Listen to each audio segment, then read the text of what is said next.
नाही, अनिकेत कदम हे माझे चुलत भाऊ आहेत आणि बघा शेवटी त्यांनी कोणाचा प्रचार करावा कोणाचा प्रचार न करावा हा त्यांचा वैयक्तिक प्रश्न आहे. त्यांनी माझ्या विरोधकाचा प्रचार केल्यामुळे आमचं काय रक्ताचं नातं संपणार असलेला विषय नाही. मरेपर्यंत आमचं रक्ताचं नातं राहणारच आहे. आणि अनिकेत हा व्यावसायिक आहे, माझ्यापेक्षा लहान आहे आणि उत्तम व्यवसाय करतायत. मुंबईमध्ये असेल किंवा गावच्या ठिकाणी असेल तर त्यांना व्यवसाय करताना नक्की माझ्या शुभेच्छा असतील. पण थोडी राजकारणापासून लांब राहिलं बरं.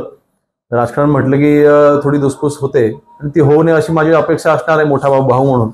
पण तरी सुद्धा तो त्यांचा वैयक्तिक निर्णय आहे. त्याच्याने काय आमच्या नात्यामध्ये काही कटुता येणार नाही याची जबाबदारी मात्र मी नक्की पाळेन. काका पुतण्यांचा म्हणजे तुमचं कौटुंबिक वाद आहे याच्यामध्ये कुठेतरी संघर्ष निर्माण केला जातो असं तुम्हाला वाटतं? हे नक्कीच.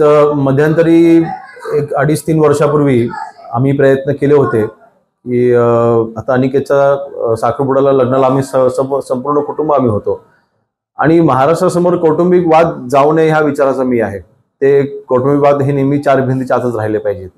परंतु विरोधकांनी नेहमी असा प्रयत्न केलाय की आमच्यामधले हे वाद अजून वाढत राहावेत. शेवटी माझा जो विरोधक आहे, मला त्याचं नाव घ्यायचं नाही, जो माझ्यासमोर निवडणूक लढवणार आहे, त्यांनी आजपर्यंत गावागावामध्ये वाडीवाडीमध्ये हेच केलेलं आहे. त्याला 1 रुपयाचा विकास करता आलेला नाहीये. परंतु प्रत्येक वाडीत भांडं लावणं, प्रत्येक कुटुंबामध्ये भांडं लावणं, प्रत्येक गावामध्ये भांडं लावणं आणि भांडं लावली की गावाची 2 फळी होतात, 2 ग्रुप होतात, मग 1 ग्रुप आपल्याकडे ठेवणं ही त्याची काम करण्याची नीती आहे. आणि म्हणून ह्या नीतीला कदाचित ते बळी पडले असतील. पण नक्कीच ह्यापुढे भविष्यामध्ये आम्ही एकत्र.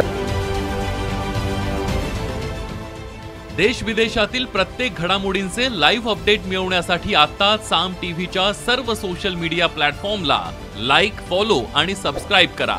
तसंच सर्व नोटिफिकेशनसाठी बेल आयकॉन प्रेस करायला विसरू नका.